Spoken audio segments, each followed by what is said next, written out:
Hello civil engineers, मैं राहुल कोहली आपका स्वागत करता हूं रीइंफोर्स के डिजिटल प्लेटफॉर्म पर। दोस्तों, आज के सेशन में हम देखेंगे कि जो भी हमारे पास नई ब्रिक आती है उसको हम किस तरीके से फील्ड पे टेस्ट कर सकते हैं और हमारे जो QA/QC की लैब होती है उसमें किस तरीके से टेस्ट कर सकते हैं कि वो ब्रिक सही है कि नहीं सही है, उस ब्रिक का हम आगे यूज कर सकते हैं कि नहीं कर सकते हैं। तो चलिए दोस्तों, सेशन को स्टार्ट करते हैं। दोस्तों, सबसे पहले जो हमारे पास चीज होती है, जैसे कि हमारे पास कोई नई ब्रिक आती है तब हमें क्या करना है, ब्रिक का शेप देखना है, उसका साइज देखना है और वो कौन से कलर में है, ये चीज आपको देखनी है।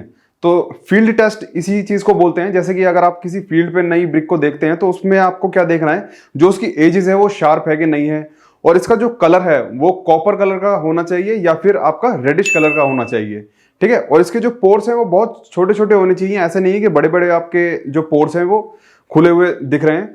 तो आपको इस चीज का ध्यान रखना है, जो भी नई ब्रिक आती है उसके जो एजेस हैं वो शार्प हैं कि नहीं है, शार्प एजेस होने चाहिए, और जो उसके वॉइड्स है वो बहुत छोटे छोटे होने चाहिए, और आपका जो कलर है, जो उसका ब्रिक का कलर है उसमें कॉपर कलर या फिर आपका रेडिश कलर की ये ब्रिक होनी चाहिए। ठीक है, और जो शेप और साइज है वो आप लोगों को तो पता ही होगा, क्योंकि जो भी नई ब्रिक आती है, जैसे ब्रिक नॉर्मल जो भी ब्रिक चलती है उसका जो शेप साइज है वो स्टैंडर्ड होता है, जैसे कि 19x99। तो ये चीज भी आप एक बार देख सकते हैं। फिर आता है दोस्तों साउंडनेस टेस्ट। साउंडनेस टेस्ट में क्या करते हैं, दो ब्रिक्स को आपस में टकरा के देखते हैं। अगर उसमें से एक मेटेलिक साउंड आता है, जैसे कि लोहे को लोहे पे बजा के देखते हैं, तब अगर कोई मेटेलिक साउंड आता है इसका मतलब है कि वो जो आपकी ब्रिक है वो ठीक है, मतलब लगाने लायक है। अगर इस तरीके का कोई साउंड नहीं आता है तो वो ब्रिक ठीक नहीं है। और बहुत बार क्या देखा जाता है, जब भी हम कोई साउंडनेस टेस्ट करते हैं तो ब्रिक क्या है, आपस में ही टूट भी जाती है, तो वो ब्रिक बहुत ही ज्यादा खराब होती है।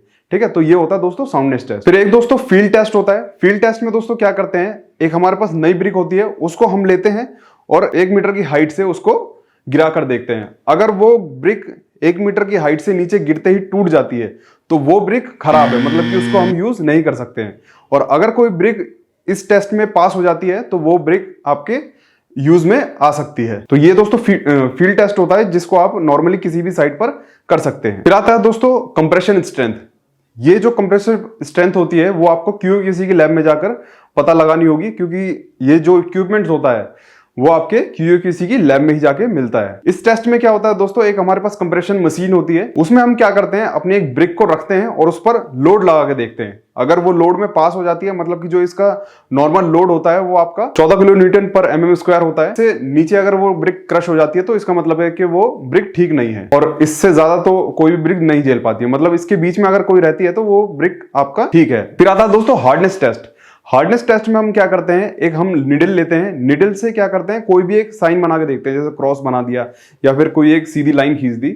अगर इस प्रोसेस में कहीं से भी बहुत ज्यादा ईंट जो आपकी ब्रिक है उसमें से कुछ बहुत ज्यादा पार्टिकल झड़ जाता है तो इसका मतलब वो ब्रिक ठीक नहीं है। मतलब कि ऊपर का सरफेस पे अगर स्क्रैच लगा है तब तो वो चल जाती है, बट अगर बहुत ज्यादा मटेरियल उसकी स्क्रैच करने से झड़ रहा है तो इसका मतलब है कि वो ब्रिक आपके लिए ठीक नहीं है, ये उसको आप यूज नहीं कर सकते किसी भी काम में। फिर आता है दोस्तों वाटर ऑब्जर्वेशन टेस्ट। इसमें दोस्तों क्या होता है, हमको क्या करना होता है कि जो हमारे पास नई ब्रिक आती है पहले उसका एक वेट ले लेना होता है, उसके बाद उसको हम कुछ टाइम के लिए पानी में डाल के रख देते हैं और दोनों का फिर हम वेट वेरीफाई करते हैं। मतलब कि जो हमने सूखी ब्रिक का एक वेट लिया था और जो हमने पानी में डालकर छोड़ दिया था उस ब्रिक का वेट लिया, उन दोनों का परसेंटेज निकालते हैं। अगर 20% से ज्यादा अगर आता है तो वो ब्रिक ठीक नहीं है। अगर 20% से कम आता है, मतलब कि 20, 19, 18 इस तरीके से आता है तो वो चल जाता है। मतलब कि 20% से नीचे होना चाहिए। अगर 20% से ज्यादा अगर वो कोई जो वाटर है वो ज्यादा एब्जॉर्ब कर रहा है, मतलब जो आपकी ब्रिक है वो ज्यादा एब्जॉर्ब कर रही है, तो इसका मतलब है कि वो ब्रिक आपके लिए यूज में नहीं है, वो ब्रिक खराब है, उसको हम यूज नहीं कर सकते हैं 20% से अगर ज्यादा आ जाती है तो। फिर आता है दोस्तों फ्लोरेसेंस टेस्ट। ये आप किसी भी फील्ड पे कर सकते हैं। आपको नॉर्मल करना क्या है, किसी भी एक ब्रिक को एक पानी में डालकर रखना है और कुछ टाइम पीरियड के बाद उसको निकाल देना है। अगर सूखने के बाद अगर ब्रिक पे उस पर व्हाइट कलर के कुछ स्पॉट्स दिखते हैं तो इसका मतलब है कि उसमें जो सॉल्टी पार्ट्स है वो बाहर निकल रहे हैं। तो ऐसा नहीं होना चाहिए। अगर कुछ ऐसे व्हाइट कलर के कुछ स्पॉट्स आपको दिखते हैं तो इसका मतलब कि वो ब्रिक आपके लिए बहुत ज्यादा खराब है, वो आप यूज नहीं कर सकते हैं। फिर आता है दोस्तों डायमेंशनल स्टेबिलिटी। इसमें दोस्तों क्या होता है, ये भी आपका एक वाटर का ही एक टेस्ट है। मतलब कि ब्रिक को आपको क्या करना है, वाटर में डाल के रखना है, पानी में डालकर रख देना है। अगर ब्रिक का साइज अगर चेंज होता है, मतलब कि आपने अगर फ्लैट सरफेस पे पानी डालकर उसको रखा है, अगर वो थोड़ा सा टिल्ड हो जाती है, अगर ब्रिक आपकी थोड़ी सी टिल्ड हो जाती है तो इसका मतलब ये है कि जो आपका ब्रिक है वो स्टेबल नहीं है, क्योंकि अगर कोई भी चीज पानी अब्जॉर्ब कर रही है वो अपने प्लेस पर ही रहकर उसको अब्जॉर्ब करेगी।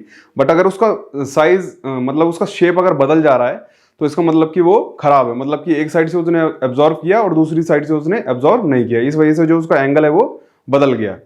ठीक है, तो इस बातों का दोस्तों थोड़ा ध्यान रखिएगा। जब भी आपकी फील्ड पे कोई भी नई ब्रिक आती है तो उसका जरूर एक बार कोई ना कोई टेस्ट करके देख लीजिएगा, क्योंकि ये जितने भी मैंने आपको टेस्ट बताए हैं इसमें ज्यादातर क्या है, फील्ड टेस्ट ही है। सो आई होप दोस्तों आप लोगों को ब्रिक की टेस्टिंग समझ में आ गई होगी कि हमें फील्ड पर कैसे करनी है और आपको जो QA/QC की लैब है वहां पर कौन कौन से टेस्ट होते हैं।